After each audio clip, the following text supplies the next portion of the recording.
This is the X-Zone Broadcast Network, broadcasting worldwide on broadcast affiliates and satellite program providers, including CNN Broadcast Network, Sirius Satellite Network, Star Media, Good News Radio Network, Angel Broadcast Network, Wiki Broadcast Network, and WPBN TV. For more information on the X-Zone Broadcast Network, visit us at www.xzbn.net.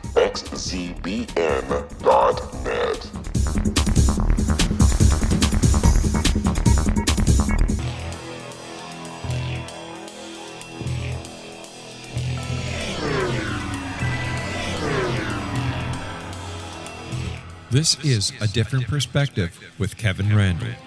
A retired U.S. Lieutenant Colonel, Kevin Randle has been studying UFOs for nearly 50 years. Kevin has investigated some of the most famous UFO cases in the world and has been consulted for dozens of documentaries about UFOs. Considered one of the leading experts into the Roswell UFO crash of 1947, Kevin has written more than 25 books about UFOs, including the recently published Roswell in the 21st Century. Now, here is the host of A Different Perspective, Kevin Randle.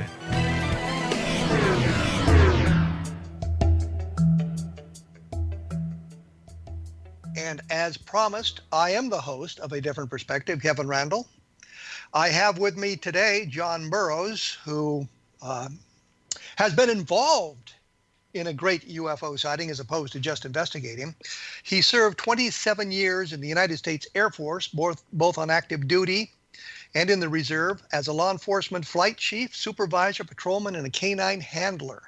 His many deployments include Operation Iraqi Freedom, and he has provided security for the President of the United States. He is one of the co-authors of Encounter in Rendlesham Forest, along with Nick Pope and Jim Penniston.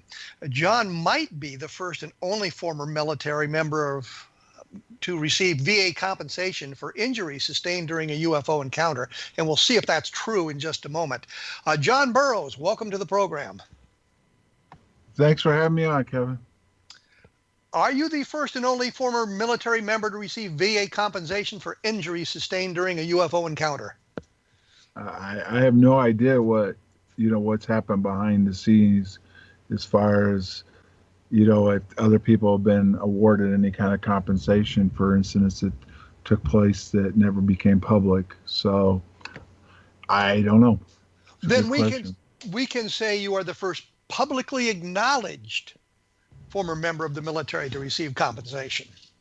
Well, I mean, did you ever read the press release? I read the book. I didn't read the press release. And okay, so go with that. The way the attorney wrote it was simple. It was de facto. He put de facto UFO UAP. And the reason why we did the press release the way we did was my compensation was based on the fact that I was injured in the line of duty in Rendlesham Forest.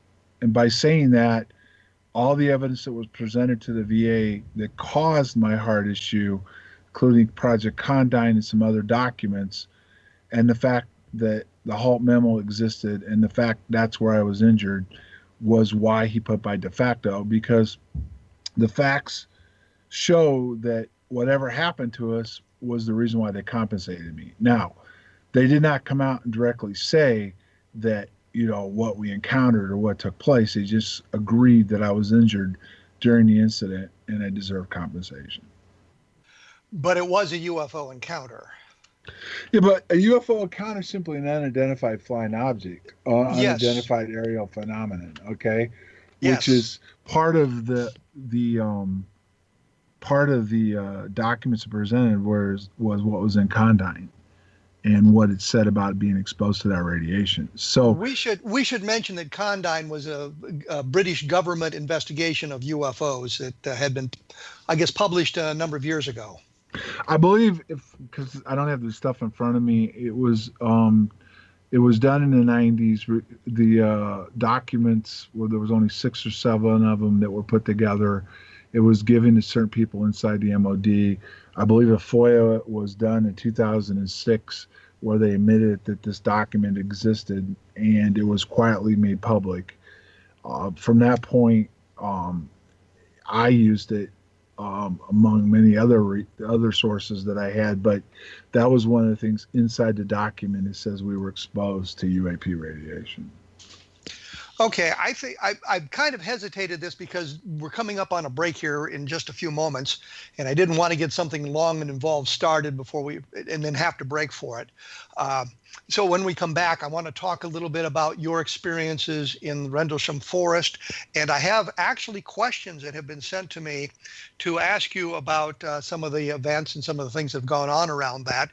And oftentimes I do that when I post things on my blog. I say, if you have questions for John Burroughs, he'll be coming on the program, send them to me and I'll try to get them answered. So we have some questions that I'll ask you when we come back, but we'll need a brief update on what you think happened in Rendlesham Forest. How many days events took place? Because there's a controversy about whether there were 2 days or whether there were 3 days and who all was involved in that sort of thing. So we'll take a look at that when we come back.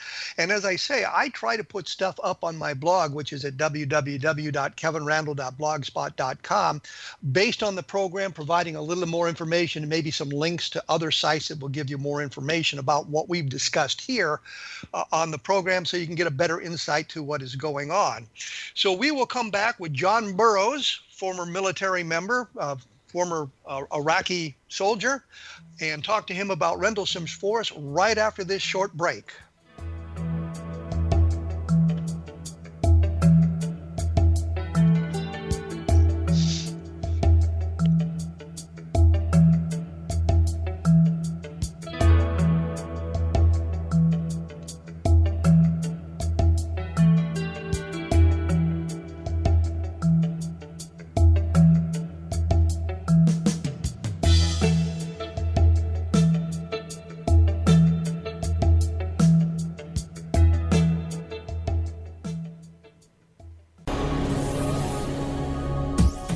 This is the X-Zone Broadcast Network, broadcasting worldwide on broadcast affiliates and satellite program providers, including CNN Broadcast Network, Sirius Satellite Network, Star Media, Good News Radio Network, Angel Broadcast Network, Wiki Broadcast Network, and WPBN TV. For more information on the X-Zone Broadcast Network, visit us at www.xzbn.net.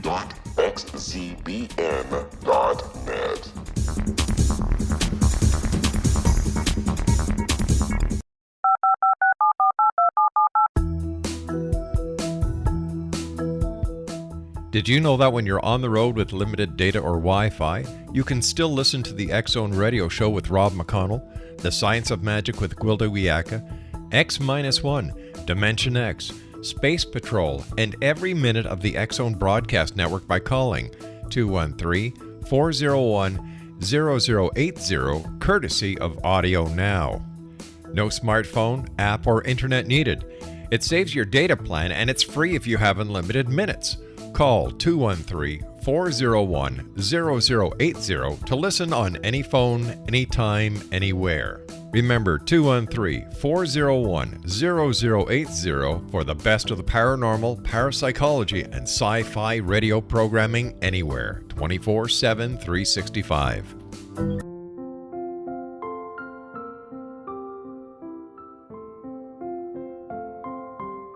I am Dr. Carl O'Helvey, founder, president of a new cancer foundation focusing on evidence-based physical, mental, and spiritual interventions, including natural cancer cures, prayer, meditation, affirmations, nutrition, and other related holistic cancer prevention and cure modalities.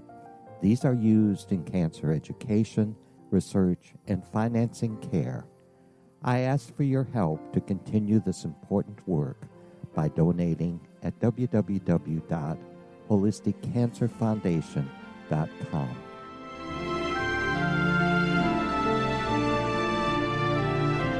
Hello, I'm Pete Marsh. With my daughter Justina, we will be presenting the new radio show, Too Good to Be True. If something seems too good to be true, it usually is. But with the help of Justina's amazing gifts, we're going to gain insight into questions that don't yet have complete answers. Have you wondered who built Stonehenge and for what reason? Why are crop circles found in the same region as Stonehenge and elsewhere? Are crop circles a hoax, or are they created with technologies that we have little knowledge of?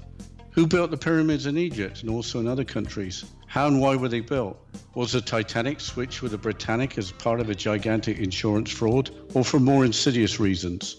What caused the Tunguska event when trees were flattened over an 800 square mile area in Siberia? Will the new insights be too good to be true?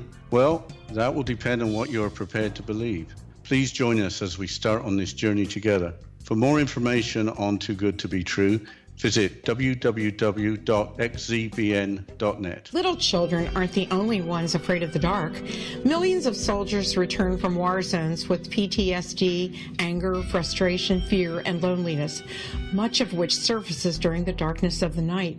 You have the chance to change the lives of these American heroes. Songs and Stories for Soldiers.us provides free MP3 players for these men and women. With a list of 3 million songs in 16 different styles, 100,000 audiobooks, and 30,000 old-time radio programs, every veteran can find something to soothe and comfort them at no cost. All our players contain an 8-hour audio program designed to help veterans fall asleep. With 1,500 plus vets now participating, it's our goal to deliver 10,000 audio players this year. Go to our website at songsandstoriesforsoldiers.us. Help us help a veteran make it through the night.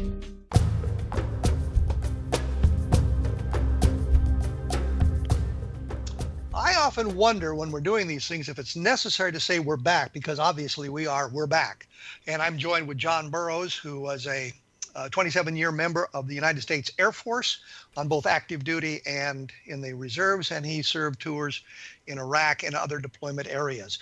John, when we went away, I promised that we would talk a little bit about what your experiences were in Rendlesham Forest for those who may not be that familiar with it. So walk us through kind of quickly what transpired the night that you were involved in the encounter. Well, I was out there on 2 different nights, first of all. So first night, we came on duty at 2300 on 25 December around 3 o'clock in the morning. While riding with my supervisor on patrol, we saw strange lights. At that point, we went off the base to get a better idea of what we were dealing with. We could figure out what it was. Called back, went up to the gate shack, called it in. 3 of us were sent out into the forest to take a look at what it could be, based on the fact that why this was taking place. Heathrow, Eastern Radar, and RAPCON all picked up something that had been on radar over the forest area and disappeared. Shift commander felt it could have been a downed aircraft, so we were authorized to go into the forest to see if it was. Let me break in here, make sure. Heathrow is the civilian airport that was around the London area. Is that correct? Yeah, that was there. Yeah, it was. They were part of. I guess they were part of Eastern Radar. I don't know for sure if I said it wrong, but there were 3 different areas that were checked. Our RAPCON radar checked it. Eastern Radar and Heathrow Tower also confirmed there was something on radar and then disappeared in the area. So now you're authorized to go into the forest. Yes. Okay. And we got out into the forest because we're doing this quickly. We got up close to something. Each one of us had a different perception on what we saw. I saw something that looked like a red oval shaped object, some blue lights, different coloring in it. Sergeant Penniston has gone as far as saying he walked around it, touched it, got a binary download, saw glyphs on it. Kabansek basically said we got close, that we blacked out. His statement went into the fact that whatever it was went up, went back. We went out further towards the coast, and it was gone after that. The second night, and there were 3 nights in a row that happened. There was other incidents that happened before and after ours, but the second night was they saw strange lights again. Shift commander and a security flight chief went out into the forest. There was an encounter where something went through the Jeep of the shift commander. It upset her to the point where she was relieved of duty. The vehicle shut down. They were having radio problems. Third night is a Colonel Hall incident where he went into the forest, and him and a 5-man team went out there, which I met up with later. And they had their encounter. There's a tape online that you can listen to that was done during the event itself, and that pretty much sums it up in a hurry. The second night, that was just I think she was a lieutenant. Yeah, she was a lieutenant. She was the shift commander that night. And an NCO had gone out in the forest, the only two people who were involved. Is that correct? Yeah, from what I understand, the only two that left the base were the shift commander and the security flight chief. Now, some people did see some stuff from the gate and heard stuff on the radio, but only two people went into the forest on the second night. So when we talk about 3 nights of the event, there were 2 nights that you were involved in. You were involved sort of in the first night and the third night. There was a second night that just involved those people. And that kind of covers the whole spectrum of stuff that went on at Rendlesham or Bentwaters at that point. Well, there have been some stuff seen prior over the years, to include in December. Some people have come forward now. And then in January, another individual saw some strange stuff at the gate, called it in. So there's clearly stuff that's taken place prior to our event, after our event, and they still see strange things in the forest to this day. So you, on the third night, you were not directly with Colonel Halt when he made his tape and that sort of thing. You joined them after that point? Well, there's a discrepancy there that's been going on for years. He first denied that Adrian Bustinza was out there, but it became clear he was based on the tape, his tape itself, and that I wasn't out there. And that also is on the tape. You can hear my name being called in over the radio. Then he said that we never got to his party, and now in his latest book, or his book that he just wrote, he's now admitted publicly that, yes, I did meet up with this party, and Adrian and I did go forward. The interesting thing is I have a tape of him and Larry Warren and Peter Robbins talking about this. And at one point, I believe he says, nobody got forward of me except Burroughs, or Burroughs was with us at that point. Because Warren was talking about how he had been up and close to the thing. So, there is some kind of, I guess, disconnect on exactly the sequence of events. Well, it was clear, and it's clear that whatever took place when Adrian and I went forward, he never really wanted that to come out. And if you listen to his tape, there's a half an hour gap, and then all of a sudden he says they're going back to the base. So I'm pretty sure that was probably the gap, whether or not he just shut it off and didn't say anything, or it was edited out or whatever. That was probably the point when Adrian and I went forward. And he even admitted in his book now, he said that he could see us, but that doesn't mean something didn't happen, because Adrian and I both got close to something. And Adrian said I went into something and disappeared. So it's been a real struggle, like pulling teeth, since right after the event happened and people start asking questions, for him to come this far. So only he can tell you why he held it back, and no one's really ever really questioned him directly on why. And I mean, so whatever he saw happen to Adrian and I, he doesn't want to talk about, or doesn't totally remember. Well, let's explore that a little bit, because that's one of the questions that was sent to me, and that was there is a discrepancy, a big problem between what Colonel Halt has said and what Larry Warren has said about being present. And Adrian seems to contradict what Halt has said about that. Are you familiar with that controversy at all? There's so many, you'd have to kind of enlighten me on what that exact controversy they're talking about. Well, Halt seems to think that Warren wasn't really involved at all, that while this event was going on, these events were going on, Warren was either on leave, which is what he told Russ Estes, and I've seen the tape, and I've seen Larry Warren said he had been on leave or a pass to Germany, at least on the first night of the events, but he was there on the third night. Halt says that he was not there at all. I think Halt says he was drunk in the barracks, as opposed to being out there with you guys. And now I think Adrian may be providing some confirmation about what Warren is saying about being involved in this, more so than Halt gives him credit for. Can you enlighten us on that at all? Can you tell us anything about that?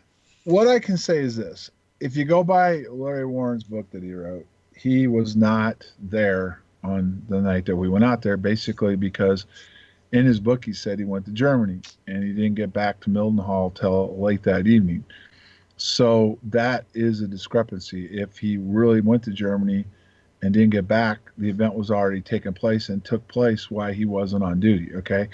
Over the years, he also made it sound like he had been on duty quite often, but then he said on a radio show that he'd only worked one time, and that was when the event took place.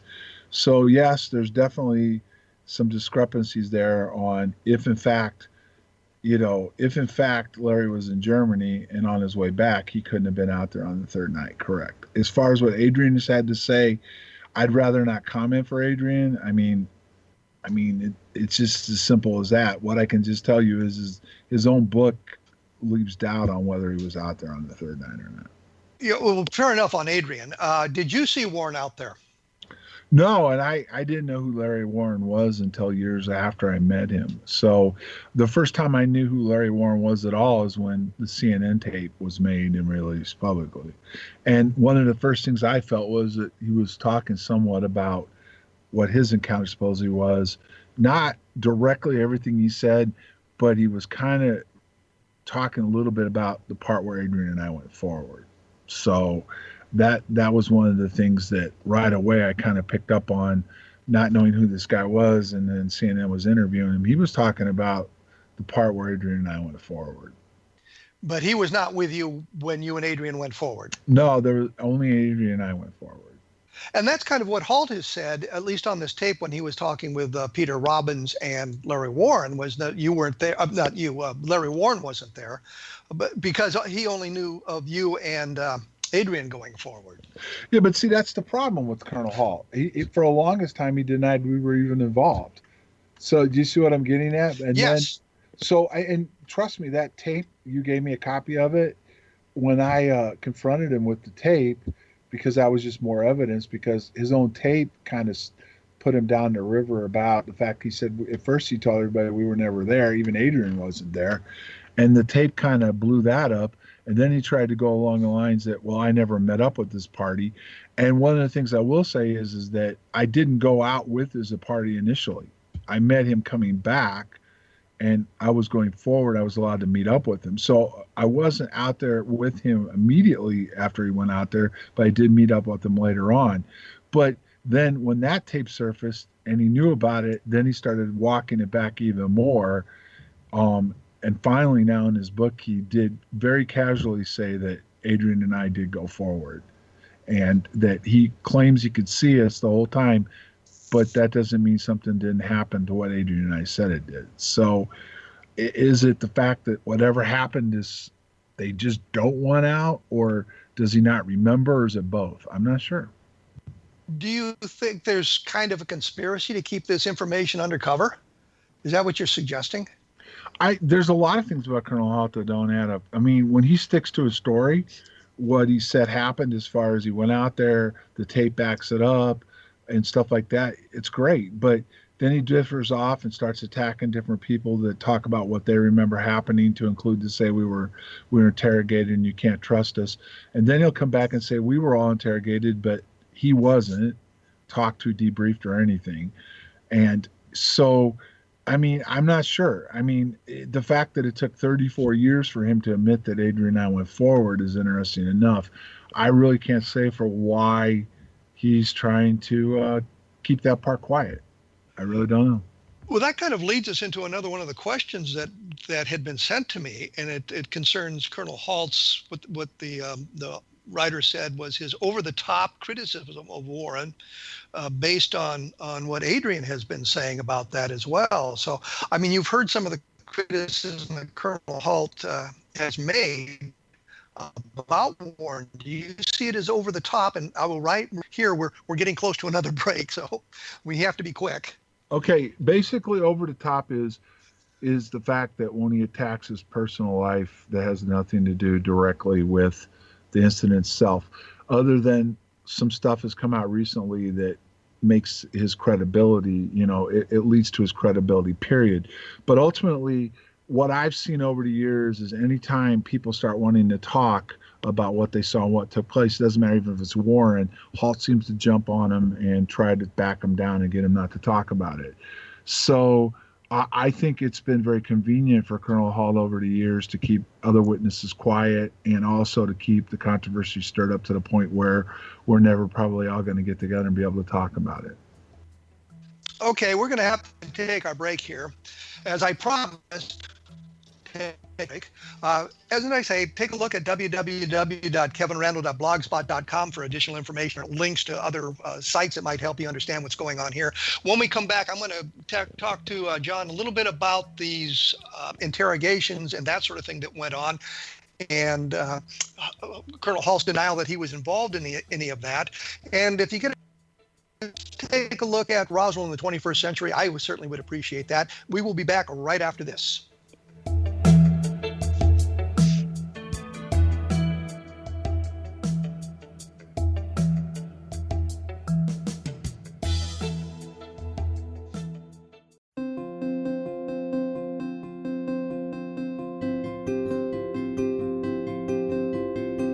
Dreams are our personal gateways into infinite wisdom. Don't miss shamanic counselor and indigenously trained dream decoder Sandra Corcoran's inspiring book, Shamanic Awakening Between the Dark and the Daylight. This remarkable work chronicles Sandra's 35 years of experience with diverse wisdom keepers and her initiations throughout the Americas and across the British Isles, Turkey, Greece, and Egypt. Sandy's knowledge of symbology, psychology, and myth influence her dream blog and workshops. Sandy offers private tarot readings, international journeys, a meditative CD, as well as her book, Shamanic Awakening, to encourage you as you navigate this earth walk, creating a deeper connection to yourself and all that is. Find this and more at Sandy's website, starwalkervisions.com.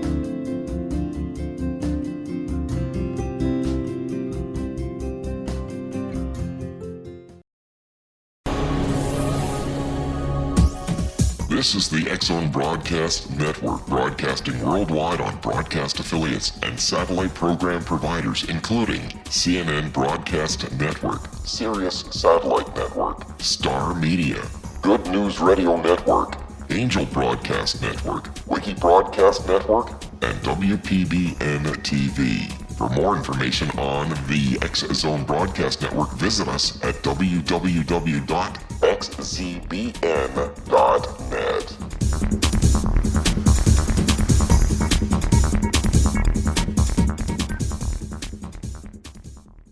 How would you like to be able to read other people's minds? Well, the next best thing is here. When you know how to read a person's name, you know how the person thinks, feels, and behaves. Each letter in our name holds a key to unlock our true essence. Our name contains both our gifts and challenges in this lifetime. Mnemology science discovers personality secrets hidden in the placement of the letters of our names, including the first and last impression people remember about us. Sharon shows us how to interpret the arrangement of letters as outlined in her book, Know the Name, Know the Person. Sharon Lynn Wyeth created mnemology science after 18 years of research and testing her theories, and has supported thousands of people around the world in understanding themselves and others better. You'll enjoy Sharon's unique teachings as she shares her system to learn the gifts behind your given birth name. Even if you don't like your birth name, there are jewels in this book. If you're thinking of changing your name, ready to name your child, or wanting to get along better with others, this is the book for you. If you'd like to improve your relationships and change your life for the better, get the book today, Know the Name, Know the Person, or visit www.knowthename.com. That's www.knowthename.com.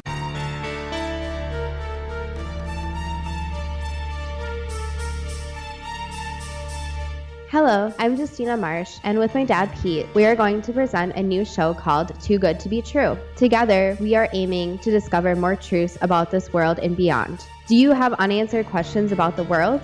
Do you ever wonder about aliens, conspiracy theories, or the universe? There are many shows discussing subjects such as pyramids or UFOs, but we want to relay this information based on our own research, including from spiritual means. Hopefully, listeners will be helped with their own beliefs and will appreciate the psychic insights that add to the previous research and information. We both look forward to sharing this insight and beginning this journey with our listeners. Visit xzbn.net for more information about when to listen.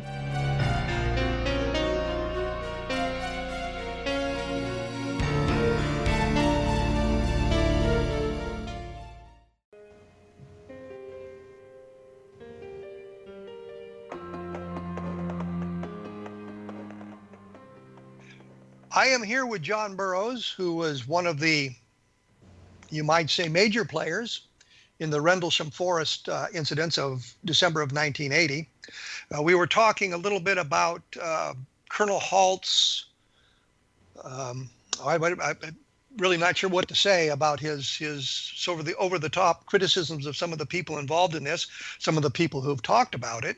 But one of the things that has come up, and John, you kind of mentioned this a little bit, were the interrogations. Halt, when I talked to him, said he was not interrogated. He was not a participant in that. He was not debriefed in that. You say do you say you were interrogated? And if so, what did that entail? Can you remember much about that? That was the thing that was always kind of took me aback. I mean, that didn't really come to the forefront totally. Warren talked about it. I think Bustinza talked a little bit about it. Then Penniston came under hypnosis. It came out that he was actually injected with sodium pentothal. So Warren and Bustinza have publicly talked about it. But Penniston, I'm not sure where he stands. I don't know if he really remembers being interrogated or if it was the hypnosis said he was. So then that's why he believes it now. So, but as far as what I remember was simply doing my statement because I was told to and I didn't want to, turning in a statement, having to stand with Penniston and Kabansak. I think it was like Monday, if I remember right. Monday after the incident, we went into Colonel Halt's office and saw him. Then we went into Colonel Conrad's office with Colonel Halt, and then we ended up going into it was Colonel Williams at the time with Colonel Halt and the three of us. And Penniston did all the talking. He was the ranking guy. He was a staff sergeant, and very little was said.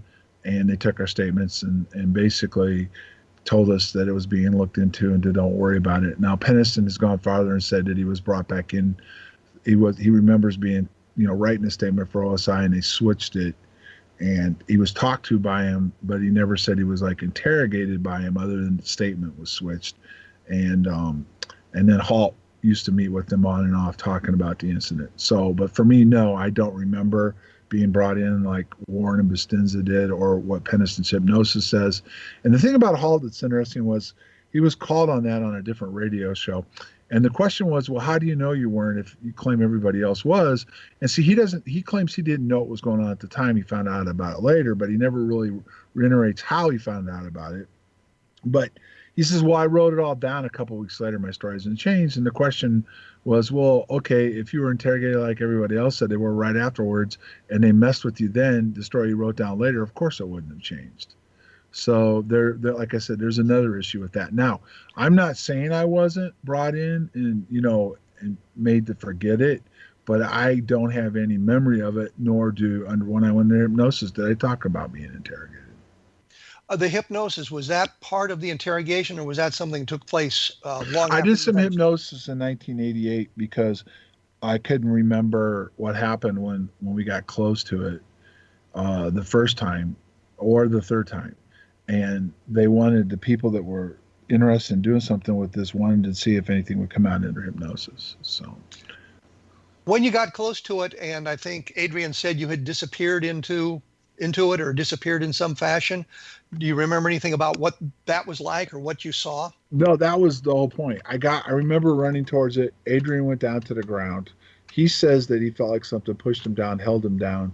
He said he saw me. Now, this is what he said on my radio show, Phenomenon Radio. He said that he saw me go into it. It looked like I phased out and was gone, and then all of a sudden I was back. One of the other things that he said to me was that when I went into it, it exploded. It looked almost triangular, and there were blue lights around it also. So that's what Adrian remembers seeing. Penniston's also said that on the first night at one point he felt like it was on top of me or over me. So two different times it appears people that were there saw something happen to me that I don't remember. So you have no memory of that? No, I don't. I just remember getting close to it both times. The first time, like I said, we got close to it, then it went back up and disappeared. The second time we were running to it, then all of a sudden I was standing in the field and it was gone. There were no creatures associated with this or anything like that. It's just sort of an object in the forest. Well, I say object because I don't know what else to call it. It was lights. Definitely was different colored lighting, and there was like an oval light in it. So, I mean, No, I mean, there's been assumptions made, or people have said that could the blue lights have been the intelligent part. And well, I don't remember it that way, like remember it, but under my hypnosis, yes, that was the intelligence of it. When you say intelligence, are you talking extraterrestrial? Didn't say. My hypnosis just said that was the intelligence that we were dealing with. So you don't know whether it's extraterrestrial, if it was some sort of mind game being played by the government for whatever reasons, or interdimensional or anything like that. You have no impression on that? Well, I can tell you that it's interesting that the further you dig in all these declassified documents, the more you realize just how much more advanced we were in 1980 than people realized with technology. And not only that, but the technology that was being worked on right outside Woodbridge back gate, where the Marlsham Heath was there, the BT site was there, Bosley was there, Orford Nest was there, with all that stuff. And there'd been a history of all kinds of technology that had been worked on out there in the first place. And that it was clear they were working on plasmas and different things and had different type of radars that they were trying to cause different effects. And when you go into it, this is not conspiracy. Some of this stuff, like SAGE radar, could be reversed, cause terahertz radiation. It could cause distortions. You could take it to another level where they were actually working on phase type stuff where, like stealth, you know what I mean? And different things like that. So there was technology in the area and they were working on it at the time. There's also some kind of phenomenon there that Condyne talks about and people are aware of. There's some kind of energy sources there also. So that could have been involved. And then the third thing that came out early and kind of got squashed was we actually may have brought down a Russian satellite one of those 3 nights also with that technology. The technology wouldn't have been based in the forest. Well, it would have been based down the road from that, and the EM frequencies and stuff could have been beamed into the forest. So you're suggesting a possibility that this was some technology they were playing with or testing in 1980 that nobody was aware of, and it may have manifested itself in some kind of experience in Rendlesham? Well, there's an energy field there. Okay, we actually found we reconfirmed that in 2010. We actually got some hits on infrared cameras and meters. The question is were they hitting that energy field? They were working on plasmas, and if you go into plasma research, what they can do with it, targeting all kinds of stuff. There's all kinds of stuff that went on, to include they could have been doing, I forget the name of it, but they could have been actually what Halt saw flying around in the sky was a tip of possible targeting. It was a targeting star or something where they could create that effect flying around in the sky. They were working on that at the time. It could have been both. I mean, under my hypnosis, it said it was both. I've always felt like it could have been both. So it's unknown for sure exactly what it was. I mean, what it was something that damaged my heart, and the government acknowledged that. And the question is, was it us, something else, or both? That's the bottom line. And there's not enough proof yet to say exactly what it was, and there may never be. It may be kept covered up. What do you think it was? You were there, you experienced. What do you think it was? Well, the problem I have is that it's hard to say. I mean, I believe that it very well could have been, when you get into plasmas, there's both plasmas that we can create and are natural. And if you go into Condyne, it even says they're not really sure what a UAP is, at least the part that's been declassified.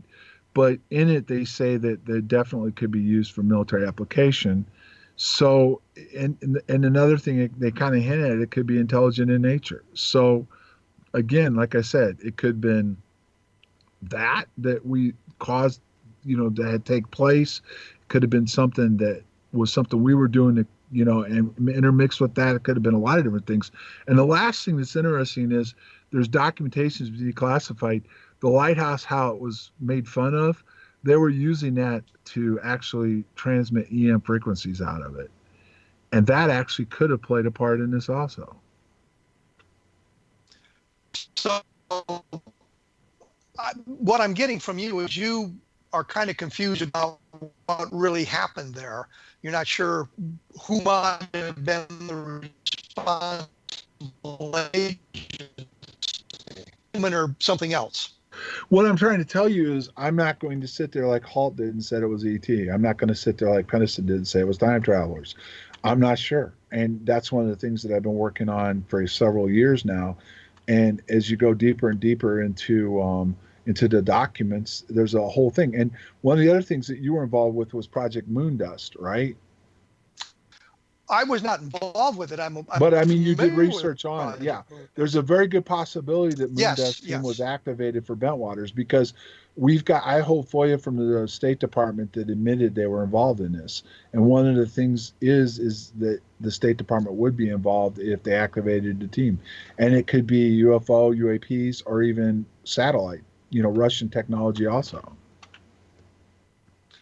Well, I will say Moondust's mission was to investigate returning space debris of unknown origin, foreign manufacturer unknown origin, which clearly could relate to UFO. So there's a UFO component to Moondust, but their mission is broader than just flying saucers and that sort of thing. There's a mission. Right, but that was, like I said, a team did come in from Langley. It came in Sunday night, and they had a C5. It came in.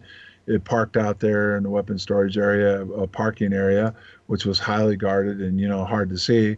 And they had equipment with them, and there was an investigation going on in the forest. So that's what I'm saying. And when you find out now that find out about Moondust, and there was actually a team, I think Clifford Stone went as far as saying Moondust was activated. I don't know how he would know for sure, but he said that they were activated and were involved. And, then one of the agencies that would be involved would be the Department of State. And I have FOIA saying they were involved, but they won't release the documents. So the documents would have national security implications. Well, the way they got this is the way they got around it. They simply said there were documents that pertain to the United States Air Force, and that the Air Force would have to get permission to release them. So when we contacted the Air Force denied those documents existed. So you do what you want with that. the typical runaround. I'm familiar with that. Right, and we weren't going to get any further. It was just like the CIA was contacted, and they said they could neither confirm or deny they were holding documents on the incident. Which, of course, if the documents were classified, is exactly what they'd have to say. Yes. Because if they do anything else, it kind of confirms the event. So it's their standard response. No doubt. And then when I did FOIA with the MOD, where I caught them red-handed holding back 18 files, which interestingly enough in 2000, they changed UFOs to UAPs in their own documents and their policy files. That I also got a FOIA, I think we talked about this when you were on my radio show, that shows that they developed a weapon off of whatever was out there. So what's that say? There was something there. And the fact that it was highly redacted, and that they sectioned me and won't allow me to ask any more questions after I got to that point until these documents are released. And we're now going into almost year 4. And they haven't released documents, even though they told me they were going to do it very quickly. And even John, I'm going to have to break in here. We're going to have to take a break. Please stand by. We'll be back with John Burroughs, and we'll explore this further right after these messages.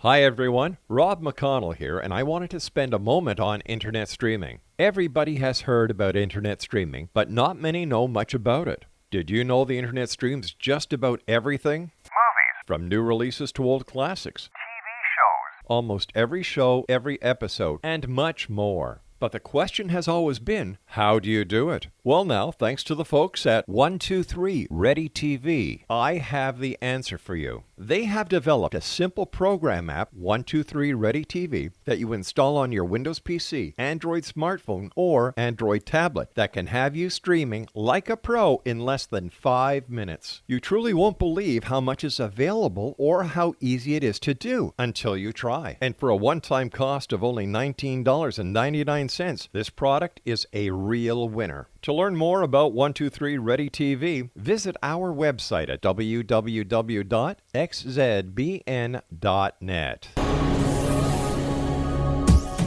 This is the X-Zone Broadcast Network, broadcasting worldwide on broadcast affiliates and satellite program providers, including CNN Broadcast Network, Sirius Satellite Network, Star Media, Good News Radio Network, Angel Broadcast Network, Wiki Broadcast Network, and WPBN TV. For more information on the X-Zone Broadcast Network, visit us at www.xzbn.net.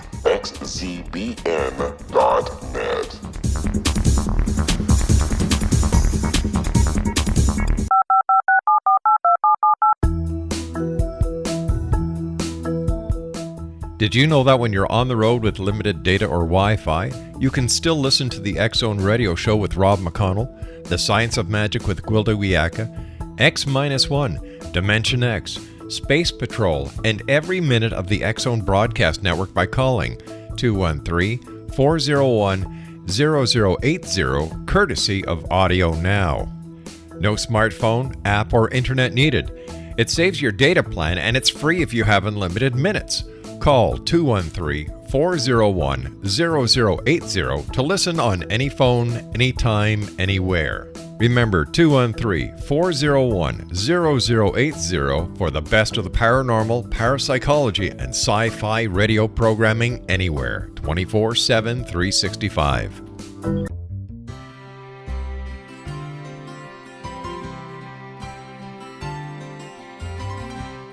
True healing must address 4 levels: physical, emotional, mental, and spiritual, for us to live joyful and productive lives. We tend to treat 3 of the 4, leaving the spiritual languishing. If you're tired of the same dysfunctional patterns cropping up in your life, Soul Balancing is for you. Trixie Phelps, owner and founder of Soul Balancing, is a naturally gifted energy healer trained in numerous esoteric forms, including shamanism.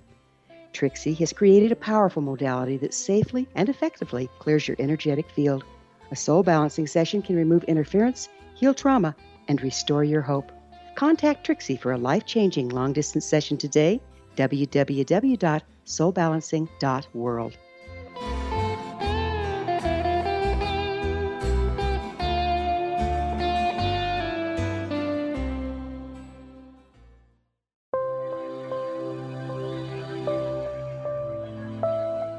There's a legend shared by many indigenous cultures of a time when the nations were cast to the 4 corners of the world. Each nation was given a body of sacred knowledge that held a different portion of the truth to preserve. True reality could not be known until all the nations reunited, combining the information. If a single one was missing, the world could not be reborn and darkness would prevail. The Science of Magic Radio is dedicated to reuniting the sacred knowledge. With the understanding, none of us has all the answers, but together we can open new perceptions and possibilities. Through our combined vision, the world can be reborn into a place where darkness no longer prevails.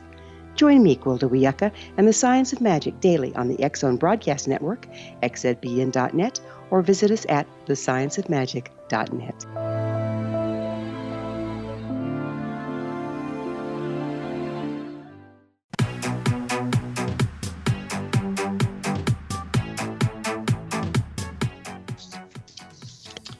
We have returned with John Burroughs. We were talking about problems with FOIA and the MOD, which is the Ministry of Defense, for those of you who are not up on your acronyms, which is an English governmental institution.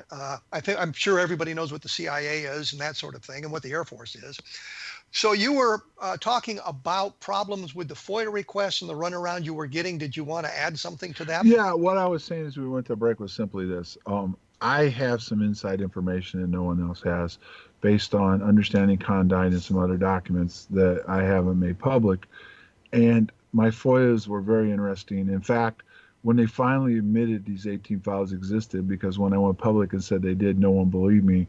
And then they did a real quick little newspaper article admitting the fact that, oh yes, a British citizen asked a question, were there any more documents, and they admitted to it. But they didn't put my FOIA up there, which is what he actually didn't see my FOIA either, but he knew about my press release, so he asked that question. They don't want my FOIAs, the questions I asked, made public, because I take it is they feel some of it could lead to national security issues. And also they sectioned me when they admitted to me that they actually do have a weapon they developed off of Project Condign and the phenomenon they're talking about. And what they did was they were going to release it, but they haven't. They did actually give some of it or part of it to the archives last year from pressure from inside the House of Lords, because this has made it on the floor more than once, questions about these documents that they said were already public and they weren't. As far as they said they'd released everything, and oops, they got caught and they hadn't, and there was some pressure coming from inside the House of Lords. So they gave some of the documents to the archives last summer, and they pulled them back. All of a sudden, they just pulled them back. And so now we're another year forward, and they still haven't released these documents. And like I said, 6 of them are policy files to include, the whole MOD policy on how they deal with UFOs and then / UAPs. Plus, there were some other documents in there. And what people need to understand is the press loves to spin this, and so does the government people, that they'll release a document and they'll say there's nothing in there, but there's a lot of it still redacted. That means it's classified. And when it's classified, that means they're holding back information. So yes, there is something to the document. There is something to what's going on. And it's deemed necessary for national security to be classified. So you're not getting the whole story, whatever it is.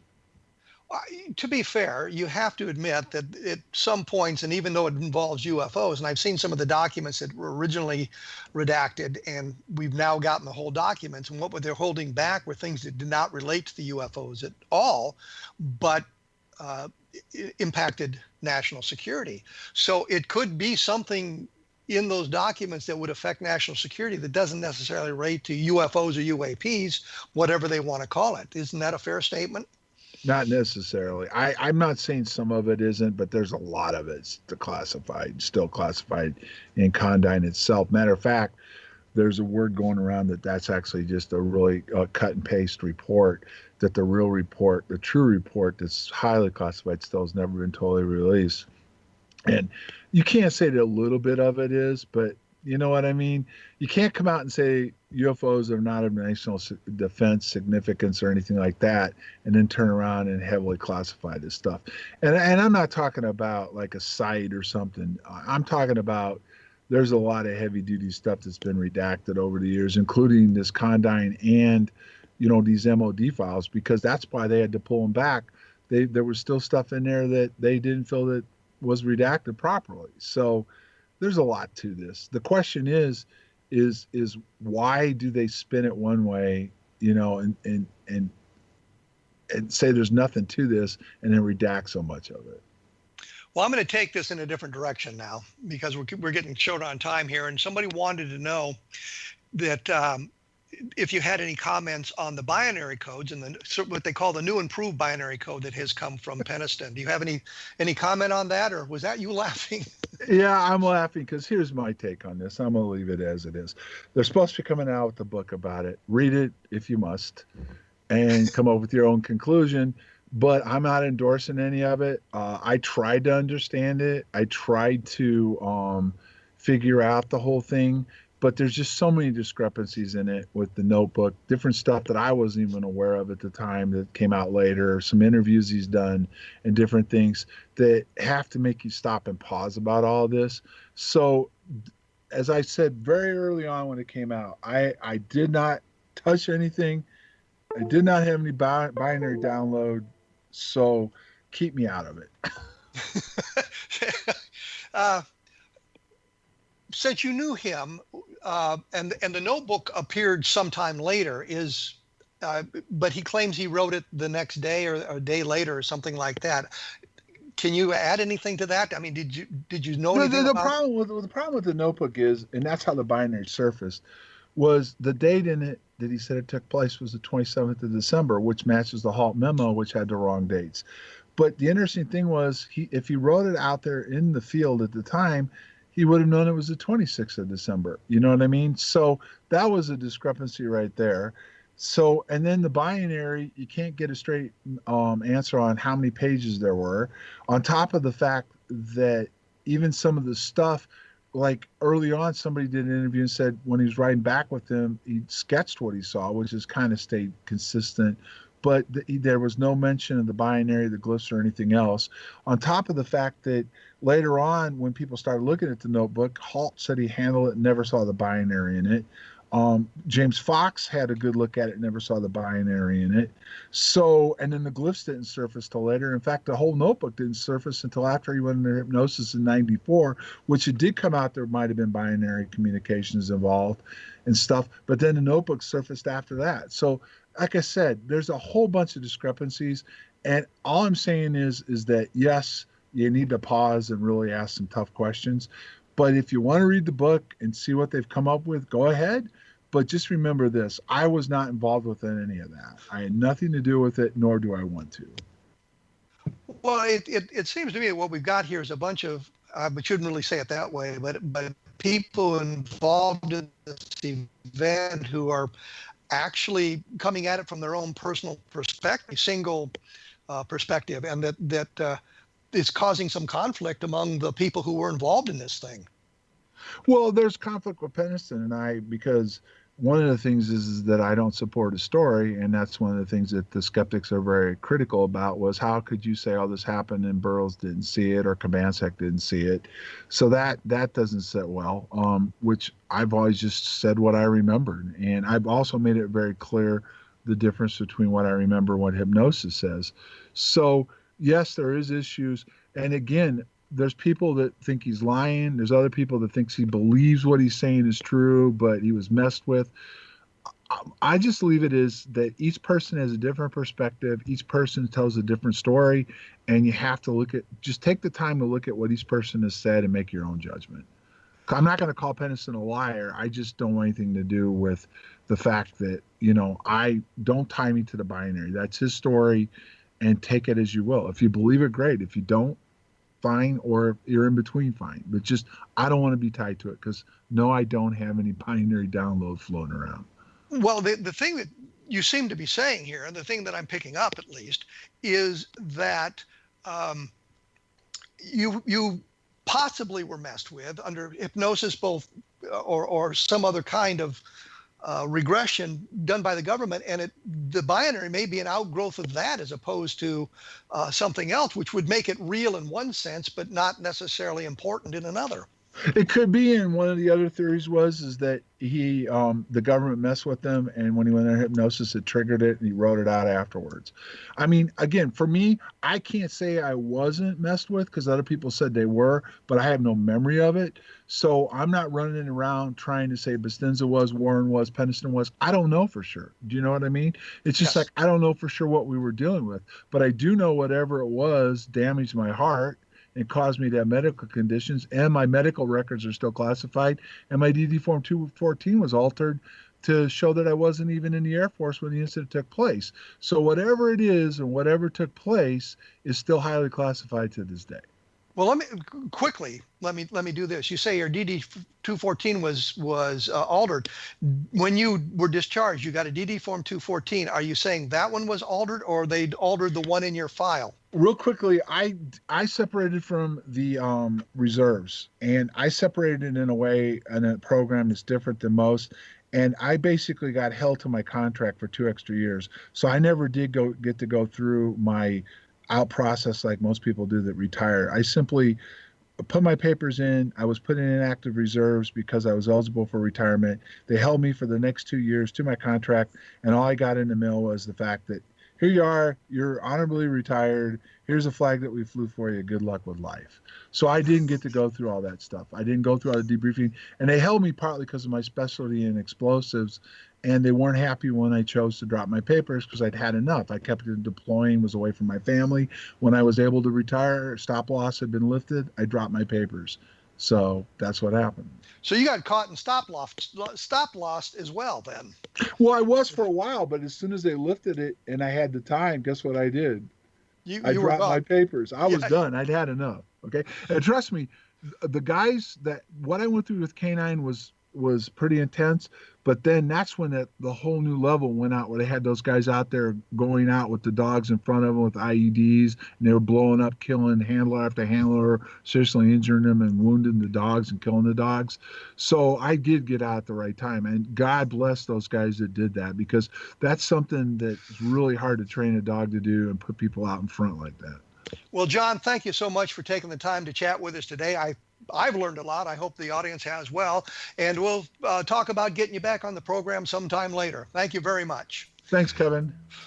And as I say, we'll have some information about this. I hope that'll clarify some of this at www.kevinrandle.blogspot.com. And as I promise, every week we will be back in 167 hours with another program on a different perspective. Thank you.